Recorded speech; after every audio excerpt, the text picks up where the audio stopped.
Iran యుద్ధంలో Gulf దేశాలు పట్టుపడుతున్నాయి. Iran వదిలిపెట్టొద్దంటూ Gulf దేశాలు కోరుతున్నట్లుగా తెలుస్తోంది. ఇరాన్ను పూర్తిగా దెబ్బతీయాలని డిమాండ్ చేస్తున్నట్టుగా తెలుస్తోంది. ఇరాన్ భవిష్యత్తులోనూ తమకు ఇబ్బందేనని గల్ఫ్ దేశాలు భావిస్తున్నాయి. అందుకే ఆ ముప్పును తొలగించుకునేందుకు యుద్ధం కొనసాగించాలంటూ ట్రంప్ను కోరుతున్నట్టుగా తెలుస్తోంది. ముఖ్యంగా Saudi prince Mohammed bin Salman Gulf దేశాల సూచనను ట్రంప్ పట్టించుకోవడం లేదు. యుద్ధం ఆపాలంటూ ట్రంప్పై తీవ్ర ఒత్తిడి తెచ్చారు. నెమ్మదిగా యుద్ధం ఆపాలంటూ ట్రంప్ చూస్తున్నారు. ఇక ఇరాన్ రెజిమీ వ్యవస్థను పూర్తిగా దెబ్బతీయాలని గల్ఫ్ దేశాలు భావిస్తున్నాయి. ఇరాన్లో రెజిమ్ పాలన ఉంటే తమకు దీర్ఘకాలిక ముప్పేనంటూ గల్ఫ్ దేశాలు అంటున్నాయి. అలాగే హర్ముజ్ జలసంధిపై ఇరాన్ పట్టు కోల్పోయేలా చేయాలంటూ గల్ఫ్ దేశాలు భావిస్తున్నాయి. అప్పుడు తాము మరింత శక్తివంతంగా ఉంటామనే భావనలో ఉన్నాయి. అయితే గల్ఫ్ దేశాల ప్రతిపాదనకు ట్రంప్ నో చెప్పినట్టుగా తెలుస్తుంది. యుద్ధం ముగించాలని ట్రంప్పై తీవ్ర ఒత్తిడి వచ్చినట్టుగా తెలుస్తుంది. ఇప్పటికే చాలా దేశాల్లో చమురు సంక్షోభం మొదలైంది. దీంతో ప్రపంచ దేశాలకు తీరని నష్టం జరుగుతుందని భావనలో డొనాల్డ్ ట్రంప్ ఉన్నారు. దీంతో ట్రంప్ టాకో పాలసీని అవలంబిస్తున్నారు. ట్రంప్ ఆల్వేస్ చికెన్స్ అవుట్ అంటే ఏదైనా తాను తలపెట్టిన పనిలో విజయం సాధించకపోయినా అది పూర్తి స్థాయిలో సక్సెస్ కాని నేపథ్యంలో దాన్ని విరమించుకోవడమే ట్రంప్కు పరిపాటిగా ఉన్న అలవాటు. సో ఆ పరిపాటిని ఆ అలవాటును ఇప్పుడు చికెన్స్ అవుట్గా భావిస్తున్నారు. ఇదే స్లోగన్ ట్రంప్ టాకో అని కూడా విశ్లేషకులు పిలుస్తున్నారు. ప్రస్తుతం జరుగుతుంది కూడా అదే. ప్రపంచ దేశాల ఒత్తిడి మేరకు ట్రంప్ ఈ యుద్ధాన్ని విరమించుకునే దిశగా ప్రణాళికలు రూపొందిస్తున్నట్టుగా తెలుస్తుంది. సో ఇప్పుడు ఏం జరుగుతుంది? గత కొన్ని వారాలుగా అమెరికా, ఇజ్రాయెల్ ఒక అంశాన్ని పదే చెప్తున్నాయి. అదేంటంటే ఇరాన్ సైనిక సామర్థ్యం చాలా వరకు క్షీణించిపోయిందని, నిరంతర దాడుల వల్ల ఇరాన్ సైనిక కమాండ్ వ్యవస్థ కుప్పకూలిపోయిందని, ఎందుకు అంటే ఎదురుదాడి చేసే సామర్థ్యం పూర్తిగా బలహీనపడిందంటూ అమెరికా అధ్యక్షుడు ట్రంప్, రక్షణ మంత్రి పీట్ హెగ్సెత్ వాదిస్తున్నారు. వారి అంచనా ప్రకారం ఈ యుద్ధం ఇప్పటికే ముగింపు దశలో ఉండాలి. అయితే క్షేత్రస్థాయిలో వాస్తవ పరిస్థితులు ఎందుకు విరుద్ధంగా కనిపిస్తున్నాయి. ఈ ఉద్రిక్తతలు తగ్గడానికి బదులుగా అవి మరింత తీవ్రమవుతున్నాయి. యుద్ధం నుంచి బయటపడేందుకు స్పష్టమైన మార్గాలు కూడా క్రమేపీ మూసుకుపోతున్న పరిస్థితి కనబడుతోంది. సో మొత్తం మీద ప్రస్తుతం ఉన్నటువంటి పరిస్థితుల్లో యుద్ధానికి సంబంధించి గల్ఫ్ దేశాలు తీవ్రంగా పట్టుబడుతున్నట్టు తెలుస్తుంది. ముఖ్యంగా సౌదీ అంటే మొదటి నుంచి కూడా ఏ అనుమానాలు బలపడ్డాయి. సౌదీ క్రౌన్ ప్రిన్స్ ఎవరైతే ఉన్నారో అతనే ఇరాన్పై దాడి చేసేందుకు అమెరికాను పురిగొల్పాడంటూ అమెరికాలోని వాషింగ్టన్ పోస్ట్ లాంటి ప్రధాన మీడియా సంస్థలు అప్పటికే వార్తలు ప్రచురించాయి. సౌదీ ప్రిన్స్ డొనాల్డ్ ట్రంప్కు ఫోన్ చేసి ఒత్తిడి తేవడం వల్లే యుద్ధం ప్రారంభమైందంటూ అప్పట్లో ఆ వార్తా కథనాలు సంచలనం రేపాయి. మరి ఇప్పుడు కూడా సౌదీనే అంతా నడిపిస్తోందా? ఇరాన్తో యుద్ధాన్ని కొనసాగించాలని ట్రంప్ను క్రౌన్ ప్రిన్స్ కోరుతున్నారంటూ మళ్ళీ కొన్ని నివేదికలు కూడా బయటపడుతున్నాయి. మధ్యప్రాచ్యంలో యుద్ధం 4వ వారంలోకి ప్రవేశించిన తరుణంలో ఇరాన్పై సైనిక చర్యలను కొనసాగించాలంటూ యువరాజు మహమ్మద్ బిన్ సల్మాన్ అమెరికా అధ్యక్షుడు డొనాల్డ్ ట్రంప్ను కోరుతున్నట్లు ఓ కొత్త నివేదిక బయటకు వచ్చింది. దీంతో సౌదీయే ప్రస్తుతం ఈ వార్ను నడిపించాలని ఒత్తిడి తెస్తున్నట్టుగా కూడా ప్రస్తుతం సమాచారం అంతా. ఈ సంఘర్షణ ప్రాంత స్వరూపాన్ని మార్చడానికి ఒక కీలకమైన ఘట్టం అంటూ ప్రస్తుతం వాదనలు కొనసాగుతున్నాయి. ఇక ది న్యూయార్క్ టైమ్స్ ప్రకారం సౌదీ యువరాజు ట్రంప్తో ఇటీవల జరిపిన చర్చల్లో ఇరాన్పై నిరంతర ఒత్తిడి కొనసాగించాలన్నారు. కొనసాగుతున్న అమెరికా, ఇజ్రాయెల్ సైనిక చర్య మిడిల్ ఈస్ట్ను పునర్నిర్మించడానికి ఒక చారిత్రక అవకాశం కల్పిస్తుందంటూ ఆయన వాదిస్తున్నారు. గల్ఫ్ దేశాలకు ఇరాన్ దీర్ఘకాలిక ముప్పుగా పరిణమించిందని, దాన్ని ప్రస్తుత ప్రభుత్వాన్ని తొలగించడం ద్వారా మాత్రమే ఈ ముప్పును ఎదుర్కోలేమంటూ ఆయన చెప్తున్నట్టుగా తెలుస్తుంది. ఇక ఈ సంఘర్షణ గణనీయంగా తీవ్రం కావడంతో ప్రాంతీయ స్థిరత్వం, ప్రపంచ ఇంధన మార్కెట్లు, సుదీర్ఘ యుద్ధ ప్రమాదంపై ఆందోళన పెరుగుతున్న తరుణంలో ఈ పరిణామాలు చోటు చేసుకుంటున్నాయి. ఇజ్రాయెల్ ప్రధాని బెంజమిన్ నెతన్యాహు కూడా ఇరాన్ను దీర్ఘకాలిక ముప్పుగా పరిగణిస్తున్నప్పటికీ సౌదీ అరేబియా ఆందోళనలు భిన్నంగా ఉన్నాయని, ముఖ్యంగా అస్థిరమైన లేదా విఫలమైన ఇరాన్ రాజ్యం వల్ల కలిగే ప్రమాదాల విషయంలో వారి ఆందోళనలు భిన్నంగా ఉన్నాయంటూ విశ్లేషకులు చెప్తున్నారు. ఈ నివేదికలు ఉన్నప్పటికీ యుద్ధాన్ని పొడిగించాలని తాము ఒత్తిడి చేస్తున్నామన్న ఆరోపణలను సౌదీ అరేబియా బహిరంగంగా ఖండిస్తోంది. ఇక ఈ యుద్ధం ప్రారంభానికి ముందే సౌదీ రాజ్యం దీనికి శాంతియుత పరిష్కారాన్ని ఎల్లప్పుడూ సమర్థించిందంటూ కూడా ప్రభుత్వం ఒక అధికారిక ప్రకటనలో చెప్తోంది.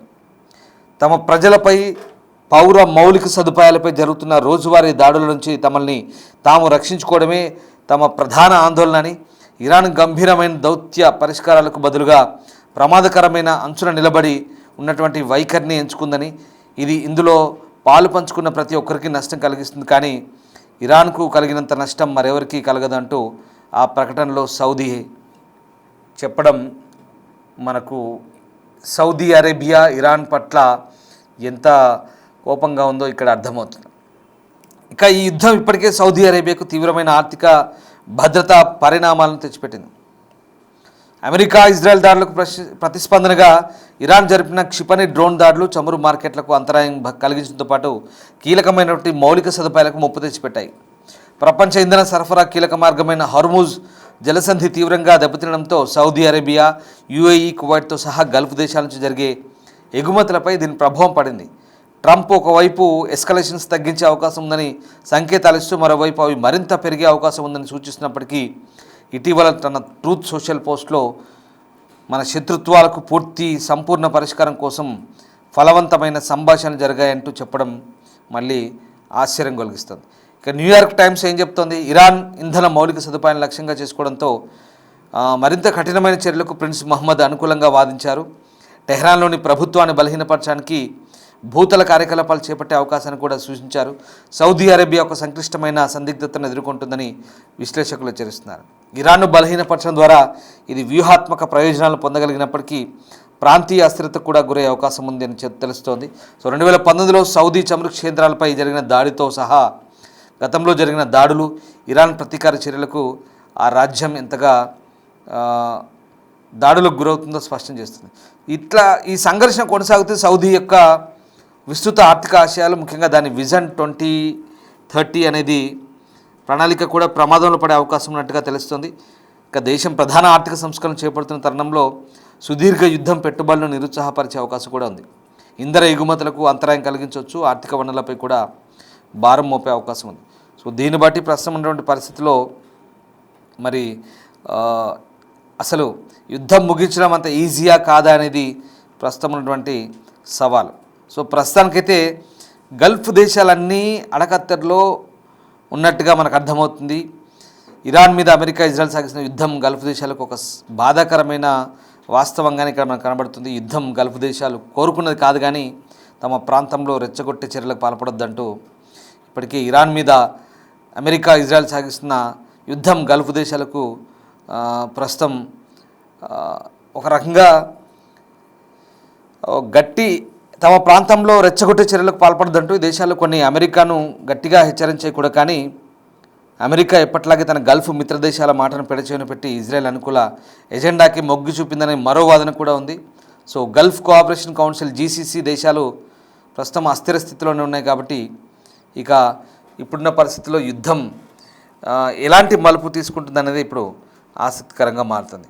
అసలు ఇప్పుడున్నటువంటి సిచ్యువేషన్లో మరి యుద్ధం అనేది నిజంగా ప్రపంచ దేశాలను చాలా గందరగోళానికి, ఇబ్బందులకు గురి చేసిన ఈ క్రమంలో వాస్తవానికి ఈ వ్యవహారం అంతా కూడా కొలిక్కి వస్తుందా, ఏం జరగబోతుంది అనేది ఇంకా ఆసక్తికరంగా మారుతుంది.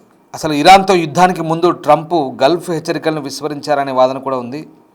ఎందుకంటే United Arab Emirates, Qatar, Bahrain వంటి గల్ఫ్ దేశాలు బాధితులుగా మారినాయి ఇక్కడ.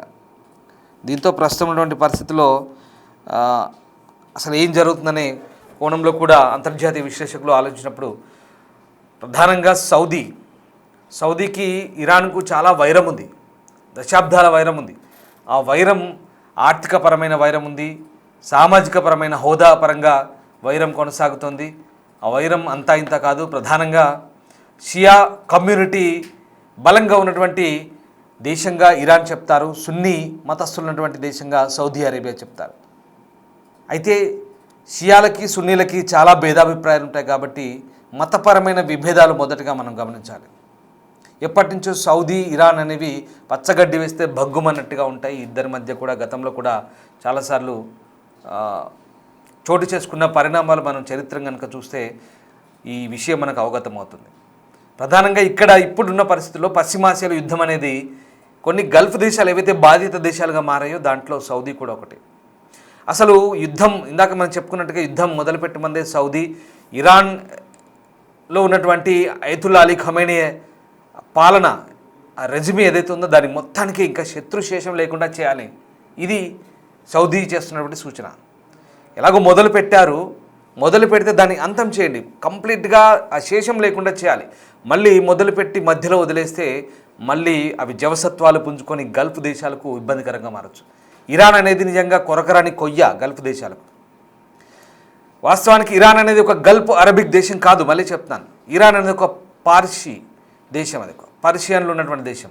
మరి అప్పటి పర్షియన్ల పాలన ఉందంటే అది కూడా లేదు.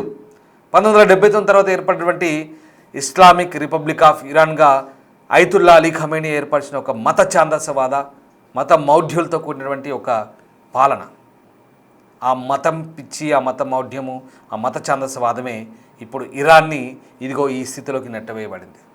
మిగతా గల్ఫ్ దేశాలన్నీ కూడా అభివృద్ధి వైపు ప్రయాణించి అవి అభివృద్ధి చెందుతూ మిగతా దేశాలకు సహకరిస్తూ ఆ దేశాలన్నీ ముందుకు పోతుంటే ఒక ఇరాన్ మాత్రమే ఈ రకమైనటువంటి మత ఛాందసవాద వైఖరితో పూర్తిగా ఒక రకమైనటువంటి ఆ పరిపాలన ఏదైతే ఉందో మిగతా దేశాలకు శత్రువుగా పోర్ట్రేట్ అయింది.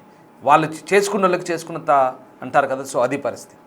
గల్ఫ్ దేశాలు, మిగతా గల్ఫ్ దేశాలు చూడండి, Kuwait, Bahrain, Saudi, Qatar, Emirates అంటే దుబాయ్, రసల్ ఖైమా కావచ్చు, షార్జా కావచ్చు, దుబాయ్ కావచ్చు, అబుదాబి కావచ్చు, వాళ్ళు బతుకుతున్నారు, మిగతా వాళ్ళందరినీ బతికిస్తున్నారు. అంతెందుకు, మన భారతదేశం నుంచి, భారత్ కాదు మన తెలుగు రాష్ట్రాల నుంచి లక్షలాది మంది, మా ఉత్తర తెలంగాణ నుంచి, దక్షిణ తెలంగాణ నుంచి, అలాగే ఉత్తరాంధ్ర నుంచి, రాయలసీమ నుంచి లక్షలాది మంది ఇవాళ గల్ఫ్ దేశాల్లో Dubai, Qatar, Saudi, Oman, Bahrain, Kuwait ఎంతమంది బతకట్లేదు, అక్కడ వెళ్ళి జీవనోపాధి పొందుతున్నారు, సంపాదిస్తున్నారు. ఇక్కడ జీడిపికి కూడా వాళ్ళు దోహదపడుతున్నారు, వాళ్ళు బతుకుతున్నారు, వాళ్ళని బతికిస్తున్నారు, వీళ్ళు సంపాదించుకుంటున్నారు, అక్కడి నుంచి ఇక్కడికి పంపిస్తున్నారు, వాళ్ళ కుటుంబాలు బాగుపడుతున్నాయి. అంటే ఇక్కడ మిగతా గల్ఫ్ దేశాలు వాళ్ళు బతుకుతున్నారు, 10 మందికి ఉపాధి కల్పిస్తున్నారు. కానీ ఇరాన్ అలా కాదు. ఇరాన్ భిన్నం. ఇరాన్లో అపారమైన చమురు క్షేత్రాలున్నా, ఇరాన్లో అనేక రకాలుగా అవకాశాలున్నా కేవలం ఇరాన్ అనేది ఇక్కడ మత మౌఢ్యంతో ఇక్కడ పూర్తిగా దెబ్బతిన్నట్టుగా మనకు అర్థమవుతుంది. వాస్తవానికి ఇప్పుడున్నటువంటి పరిస్థితిలో ఇరాన్లో ఉన్నటువంటి షియా మిగతా సున్నీ దేశాలకు ఏమాత్రం ఎక్కడా పొసగదు. కానీ ఇరాన్ కేవలం తన చుట్టుపక్కల ఉన్నటువంటి సిరియాలో కావచ్చు, ఇరాక్లో కావచ్చు, గాజాలో కావచ్చు, లేదా హౌతీ యెమెన్లను కావచ్చు, లేదా ఇతర మిలిషియా మిలిటెంట్లను, గ్రూపులను, ఫ్రాక్సీ సంస్థలను ప్రోత్సహించడంలోనే ఎంతసేపు నిమగ్నమైంది, ఎంతసేపు వాళ్లకు డబ్బులు, ఆయుధాలు ఇచ్చి ఆ తీవ్రవాదాన్ని పెంచి పోషించడంలోనే ఇరాన్ నిమగ్నమైంది తప్ప మిగతా అంశాలు ఎక్కడా ఏది పొసగని పరిస్థితి. దీంతో పశ్చిమ దేశాలకు కొరకరాని కొయ్యగా మారింది అది పరిస్థితి. దీంతో ప్రస్తుతం ఇరాన్ ఎదుర్కొంటున్నటువంటి సవాల్ని మిగతా దేశాలు ఏ రకంగా తీసుకుంటాయని మనకు చాలా క్లియర్గా అర్థమవుతుంది. దీంతో ప్రస్తుతం ఉన్న పరిస్థితుల్లో గల్ఫ్ దేశాలు యుద్ధాన్ని కొనసాగించాలి, ఇరాన్ యొక్క ఈ రెజిమేని పూర్తిగా అంతమొందించాలంటూ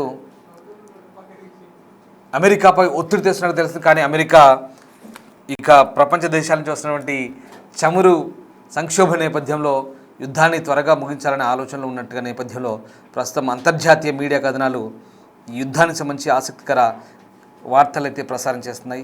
దీంట్లో అసలు నిజమేంటో అర్థం కాని పరిస్థితి. యుద్ధం ఎప్పటిదాకా కొనసాగుతూ ఎన్ని రోజులు కొనసాగుతుంది, యుద్ధాన్ని ఆపాలంటూ ట్రంప్ అంటూనే మరోవైపు దాడులు కొనసాగుతున్నాయి, మరోవైపు యుద్ధాన్ని మీరు కాదు ఆపేది మేము నిర్ణయిస్తామంటూ ఇరాన్ చెప్తోంది. ఇంతలో దాడులు ప్రతిదాడులతో మళ్ళీ పరిస్థితి మాత్రం శరామామూలుగానే ఉంది.